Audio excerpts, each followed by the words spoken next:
Assalomu alaykum azizlar. Sizlar bilan yana Top Facts kanali. Bizni qo'llab-quvvatlashingizni degan umiddamiz. Hammangizga maroqli tomosha tilagan holda video namoyishimizni boshlaymiz.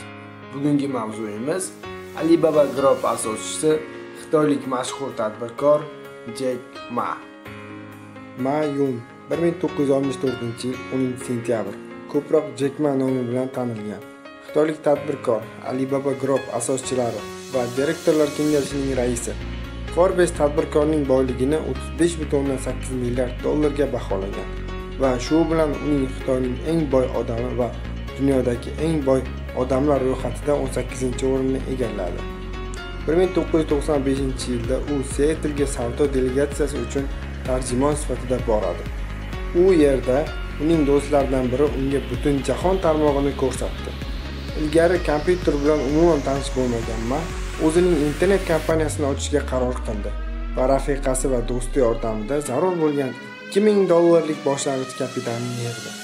Veb-saytlarni yaratgan kompaniya Ma tomonidan Xitoy sariq sahifalari deb nomlangan. Keyinchalik u shunday eslaydi: internetga ulangan kunimiz, do'stlarim o'z uyimga taklif qildim. Yarim sahifa yakunlanishini 3 soat kutdik. Kutish paytida biz ichdik, televizor ko'rdik va kartalar o'ynadik. Ammo men juda g'ururlandim.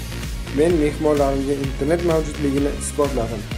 Moliyaviy o'ta og'ir vaziyat tufayli kompaniya ofisi Ma xonadonida joylashgan edi. 3 yil o'tgach firmaning daromadi 5 million yuanni, 800 ming AQSh dollari atrofida tashkil etdi. 1998-1999 u tashqi savdo va iqtisodiy hamkorlik vazirligining bo'limlaridan biri bo'lgan Xitoy xalqaro elektron tijorat markazini boshqargan.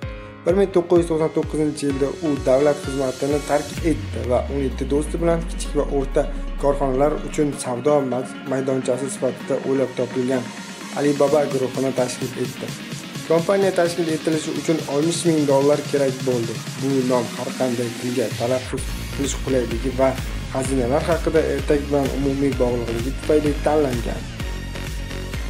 2003-2005-yillarda Ma Taobao, Xitoycha eBay ekvivalenti Alipay va Alimaga asos solgan. Taobaoning katta muvaffaqiyatidan so'ng 2006-yilda eBay Xitoyning bo'linmasi rentabellik yo'qligi sababli yopishga majbur bo'ldi va keyinchalik Taobao aksiyalarining ko'tarilishi natijasida eBay Ma kompaniyasidan undan biznesni sotib olishni taklif qildi. Ammo u kompaniya boshqaruvini saqlab qolishni istaganligi sababli rad etdi. Buning o'rniga Ma Alibabaga $1 milliard sarmoya kiritgan Yahoo asoschisi Jerry Yangni qo'llab-quvvatladi. 2012-yil noyabr oyida Alibaba daromadi 1 trillion RMB dan oshdi. 2013-yilda u kompaniya prezidentligi lavozimini tark etdi, ammo direktorlar kengashining raisi bo'lib qoldi. 2014-yil sentyabr oyida Alibaba New York fond birjasida aksiyalarni chiqarishga tayyorlanayotganini e'lon qildi. Kompaniyaning rasmiy press relizida aytishlaricha, u $1 milliard jalb qilishni rejalashtirmoqda. Ammo real sarmoyalar ushbu kutilgan natijalardan ancha yuqori bo'ldi. Alibaba $25 milliard yig'di va tarixdagi eng muvaffaqiyatli IPO bo'ldi.